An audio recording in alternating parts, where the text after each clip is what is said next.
Okay, good evening and welcome to our episode 11.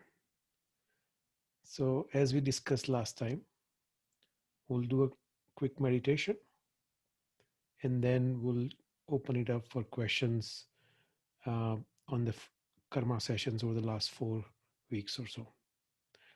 So, as always, let's get into our gratitude attitude. So, just gently close your eyes, take a deep breath,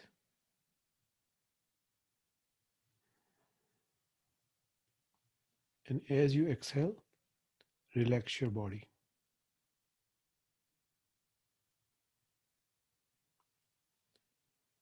Take one more deep breath,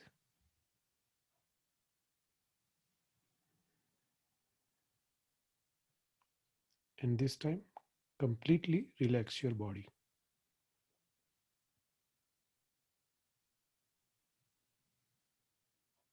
Now, think about one thing that you are thankful for over the past 1 week.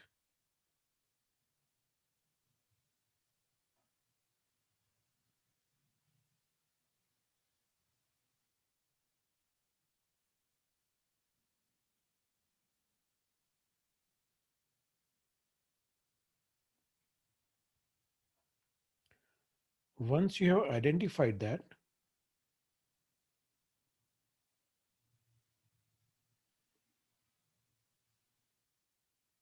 focus on why that was helpful or why you are thankful for that item.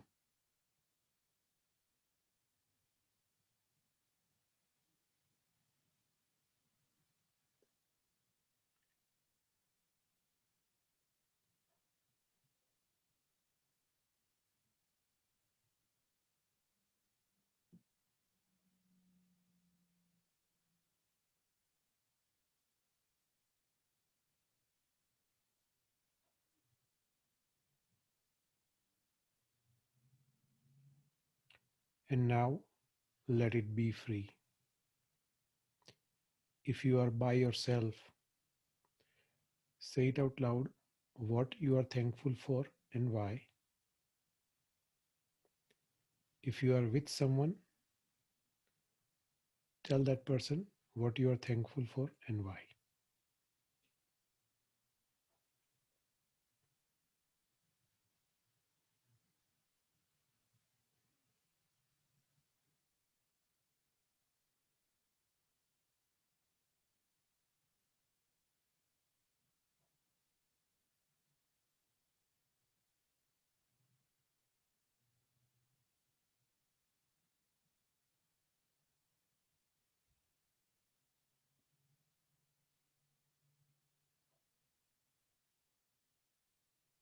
Okay. If you are not already in a meditation posture, please sit either in a cross-legged position, or if you're sitting on a chair, make sure your legs are straight, not crossed.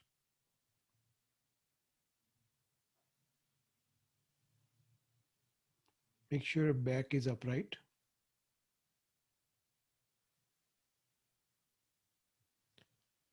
your eyes gently closed,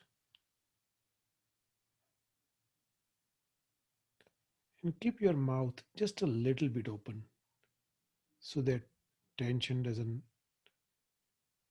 stay in your jaws.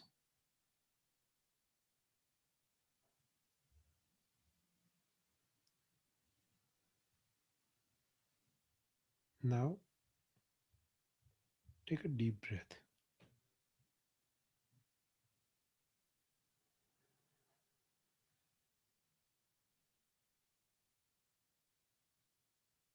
As you exhale, focus your attention on the sensation of your breath.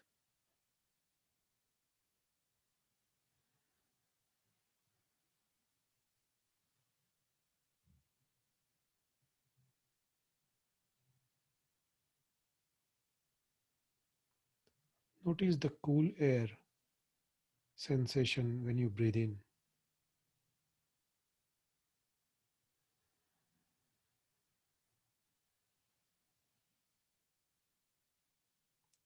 and slightly warmer air when you breathe out.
Imagine everything that happened before this moment melt away in a clear light.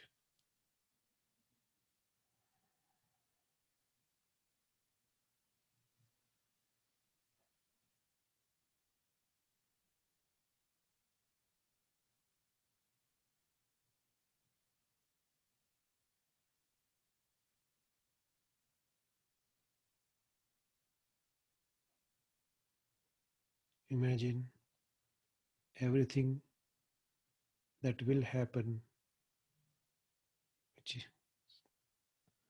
which is already fiction anyway, melts away in a clear light.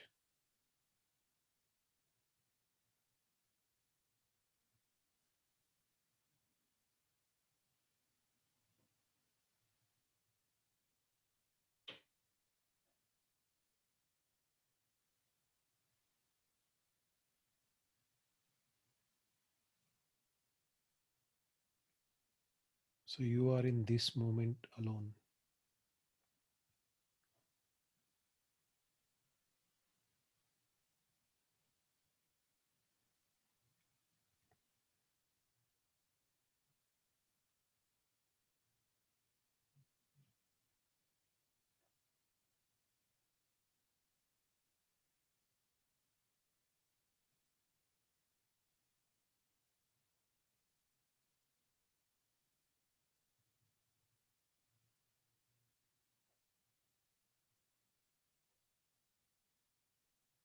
There is nothing to think about for things that happened in the past.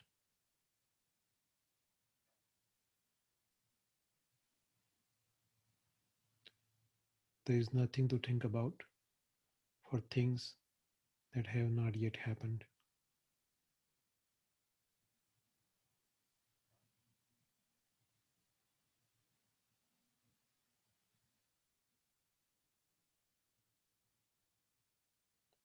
All your worries are melted away.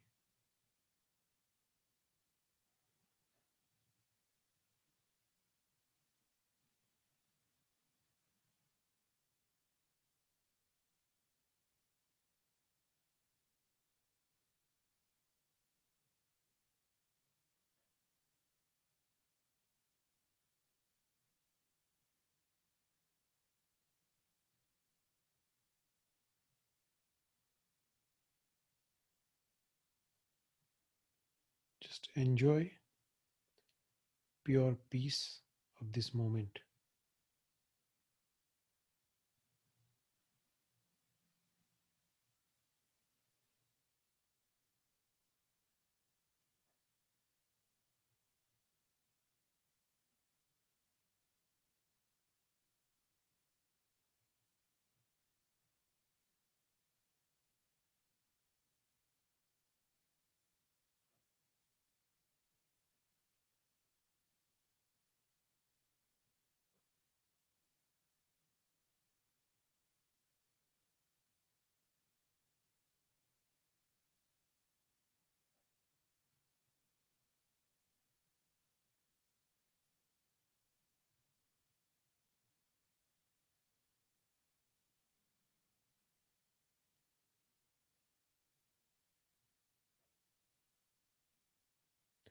Feel the deep peace within you.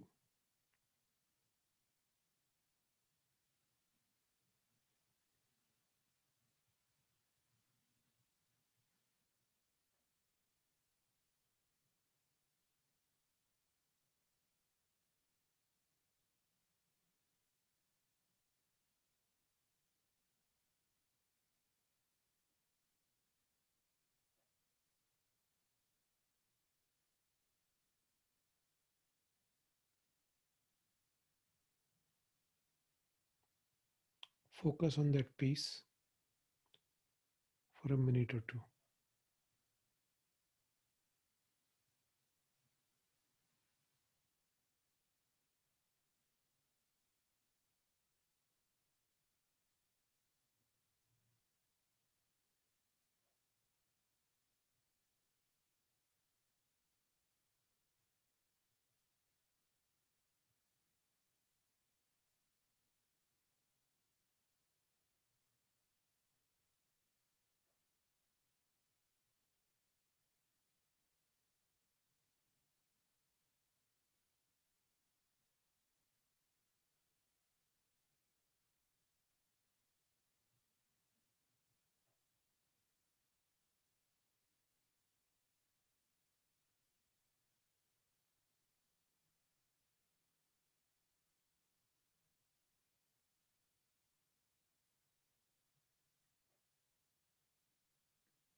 If you find yourself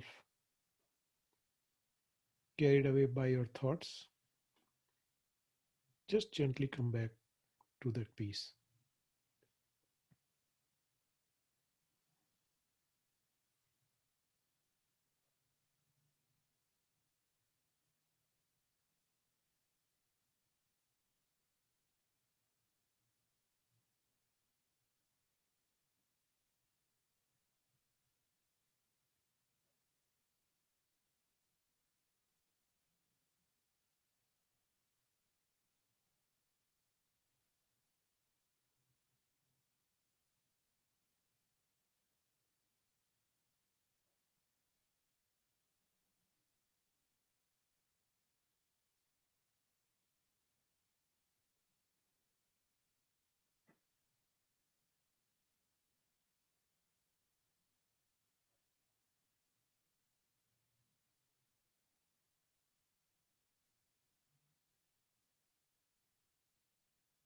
That peace is your pure potential.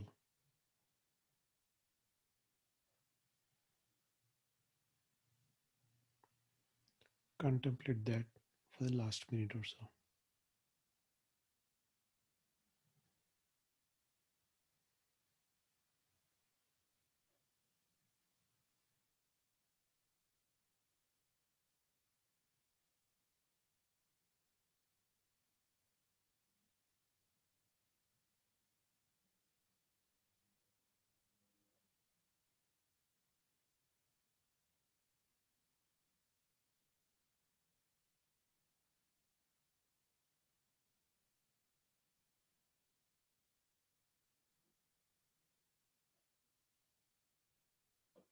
When you are ready, gently open your eyes.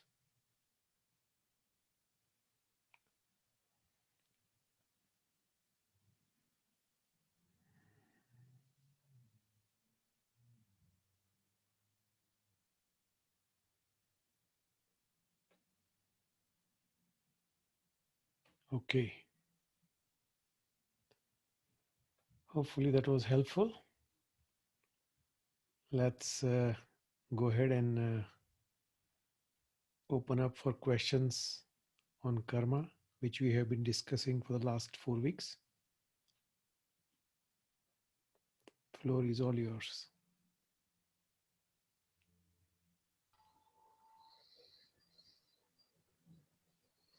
Go ahead, Uncle. Hey. So, shall I start with the question? Go ahead, please. Yeah. It's very general. I don't know whether it falls in this karma's category or not, but it's a just a thought on human behavior, and probably, as you said, that a bad feeling is a bad karma, or bad thought. Somebody's you think of evil for somebody is a bad. It's not good. Correct? No, see, bad feeling is not bad karma, and bad thought doesn't create you bad karma depending on what it is. For example, if I say, if I think that I want to kill someone, then it is not bad karma until that action is complete. So Okay. karma requires mental intention as well as completion of action, except there are a couple of, like malice is bad karma, even though there is no completion of action in malice. So there are a couple of exceptions to that. Okay. Could be. I put it in a different way. But what do you think of somebody getting angry? Is it a bad karma? So anger is a delusion, which is a result of bad karma. Actions you take by getting angry, if that hurts someone else, then it's bad karma. So, for example, um, I know a couple of people who get so riled up about the political situation. They don't do anything. They just, hurt themselves. I mean, I'm sure their physiology gets affected, right? When that kind of anger comes in, your body reacts to that. So they're hurting themselves, and they're not creating bad karma by because they're not doing anything, right? With that kind of anger, they're like, I wish this happens, that happens, whatever that case may be. But in most average person anger, you end up hurting someone. That's where it creates bad karma. So I start fighting with my wife and I say things I shouldn't say, right? It hurts her. That's bad karma. That's what I was really hinting, that it's either your wife or spouse or your children or your parents sometimes. Like, even though you don't intend to get angry and say, Right, but you get angry and you say. right. So why that happens is, we talked about that last time, is tendency is one way karma ripens. So if you uh, have a karma of getting angry in past, whatever you did which makes you get angry, then that tendency comes up within us more often than it will come up in someone else. For example, I know I have that tendency myself, right? So that, until now, I was the not keeping that in check, right? So that would create more karma because I got angry at someone, hurts them, creates more bad karma. But now that when tendency shows up and you control yourself, you don't get angry. Now that karma is washed away. More of that washes away without creating additional bad karmas. Uh, that's the difficult part, that Yeah. you get angry, or you are on the verge of getting angry, but then you Right. get angry. Right. And this is the most difficult part that I find in, probably, I won't say for others, but in my life. Yeah. I mean, because we have tendency to that, right? That's the key. You and I have that tendency, which makes us get angry. Versus someone else is cool as a cucumber, right? In the same situation, someone else may be just fine, right? And Yeah. that's what. And now I've been a little bit more conscientious about it, and try to prevent that. And once you do that, at least for that time, you have removed that bad karma, you wash that away without creating new bad karma. So one way to handle that is, um, they say that antidote to anger is peace. Okay, if you are peaceful, if you are loving, so obviously you mentioned that you are getting angry towards, we are getting angry towards someone we love, right? If we try to recall that love while we are getting angry, that's the key. I know it's not easy. I know it's not easy. I get that. right? Some people take breathing exercises. So take 5 deep breaths. I used to tell Ish that, Ish would get wound up about something which is totally trivial, like on a sports thing, right? And if you tell him something bad about his team, he'll just like go up and down. So it's just the team, right? Why does it bother you? So take 5 deep breaths, right? And it starts, sometime it helps there. I think to some extent it happens. I think, am I the only guy who's talking, or let me give a chance to anybody else to talk? Okay. But I don't want to hijack the whole session. Let's see who else wants to talk. Premal, do you want to add anything? I wanted to take it a different direction. Okay. So, negative karma a lot of time gets justified for a lot of people as, I do it for a good cause, or, Yes. the most common one is religion, right? Right. And, even Gita teaches, right? What you do for religion is not negative karma. Where is the line? How do you distinguish? Who distinguishes? So simplest thing is, if your negative karma is helping more people than hurting, you may be able to justify it.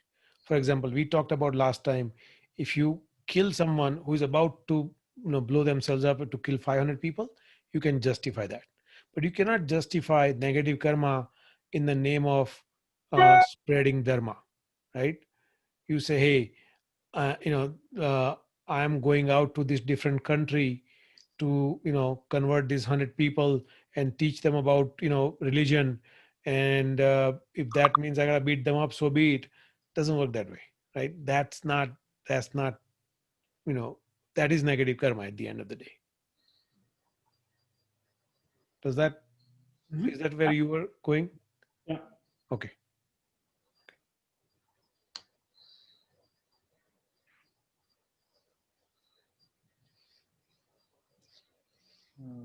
That's all I have. Yeah. Okay, uncle, do you want to add anything? Or No, I think, who is this? Amisha or Amisha, go ahead. You have any questions? Pile is I don't know. No, I'm good. I don't have. I'm just listening and really Okay. enjoying. So Okay. thank Payal? you. Yeah, no worries. Payal, do you have any questions? No, I don't have it right now. I'm listening to. Okay. Okay. Go ahead, uncle.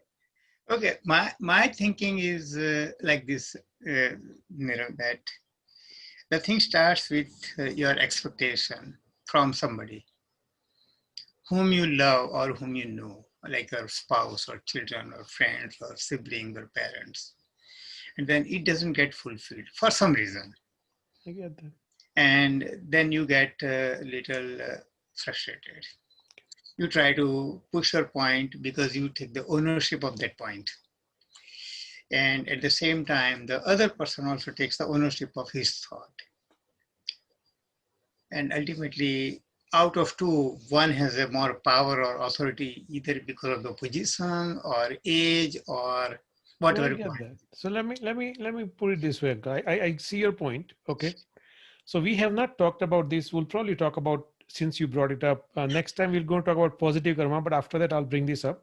Okay. There is okay. a phrase called there's a phrase called equanimity. Okay. Equanimity means that, and we'll have a whole session on that. But what it means is to love someone without attachment.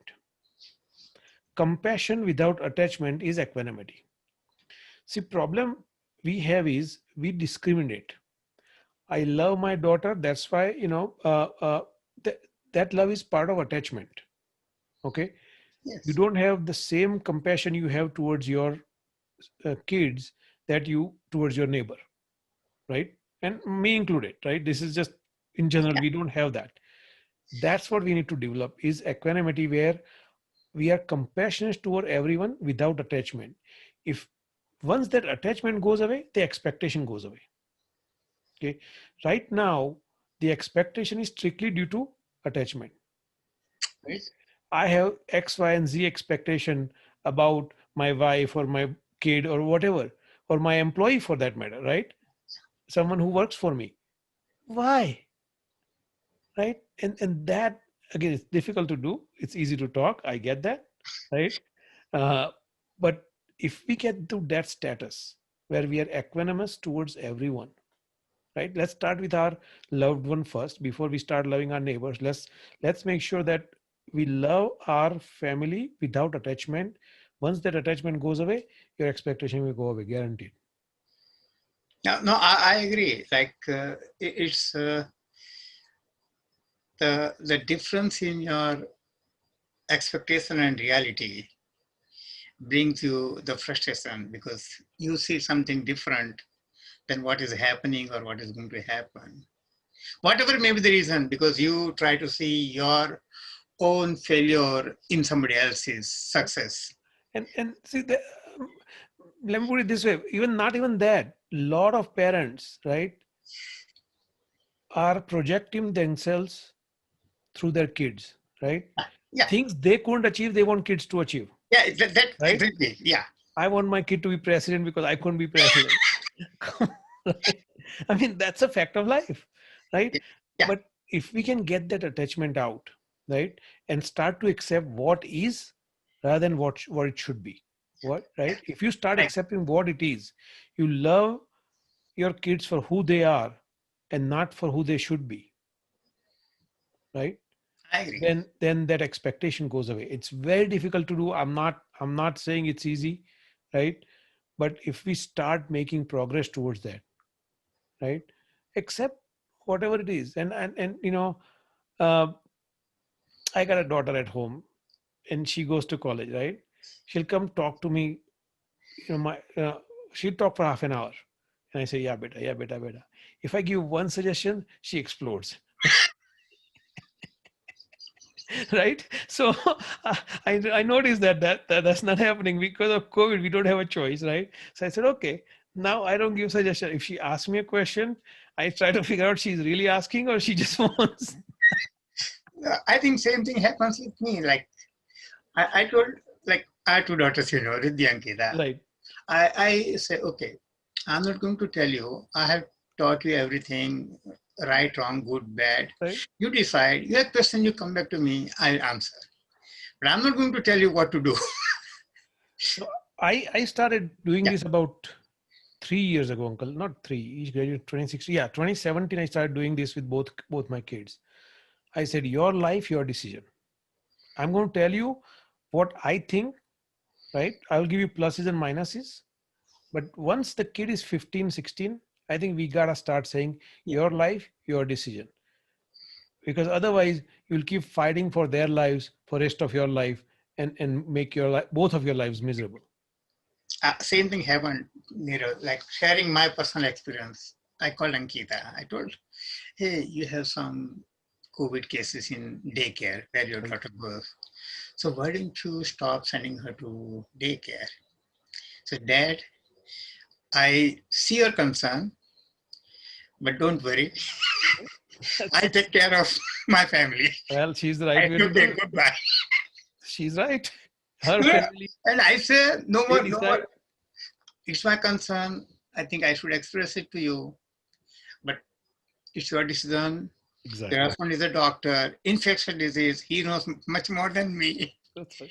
And you are capable of taking care of your family. Yep. Go ahead. Exactly. Your life, your decision. I Because started if using I that would have gone mantra. angry, it will become a big argument over phone. And for nothing, right? Nothing, for nothing. You getting angry is not going to change her mind. No, Right. even otherwise, me talking to her is not going to change her mind. She is very firm in her thinking and beliefs. And you're, see, that you And have, nothing wrong with that. exactly, you're proud that she's that way, right? You raised her to be an independent person. I'm proud. Exactly. She is capable of taking care of herself. She can decide right and wrong and whatever it is physically. And I say, okay, I have my concern. I'm telling you, but then it's up to you. I made more than my fair share of mistakes compared to my kids, so I'm just happy. So, it's one of those things. I think if we remove attachment from that relationship and just provide them, because what they are looking for is your unconditional love, right? Yeah. When they call you, right, they are looking for an ear, right? They are not looking for advice. They just want someone to hear them out, and that's They are it. not looking for solution. They want somebody that Just whatever they have for 5-10 minutes, exactly. listen to It just clears their head. That's all they're looking for. Premalaji બહાર છે ભાઈ તારે. them. Oh, Andre.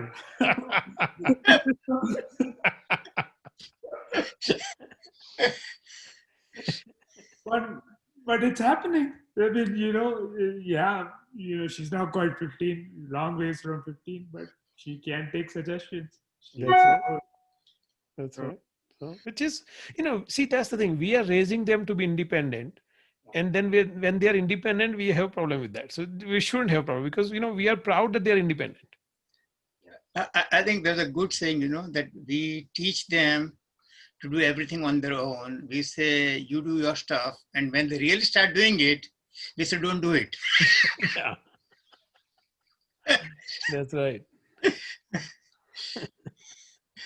So,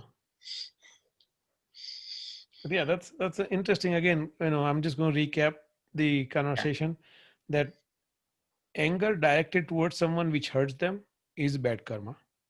Okay. Best way to avoid that is to, equanimity, meaning compassion without attachment. Okay. Which should be for everybody, but let's start with people who we love. And then, like we discussed, Premal, unless it's a rare exception, no negative karma is a good thing. You cannot justify negative karma in the name of religion or anything else, no matter which religion is doing it. Yeah. So, all right. Thank you Okay. for the interesting discussion. I'll put Yes. questions on the thing, and next time we'll wrap up karma and move towards something else. Sure. All right. Thank you, everyone. Okay. Bye. Bye bye. Bye. Bye. Thank you. Bye. See you.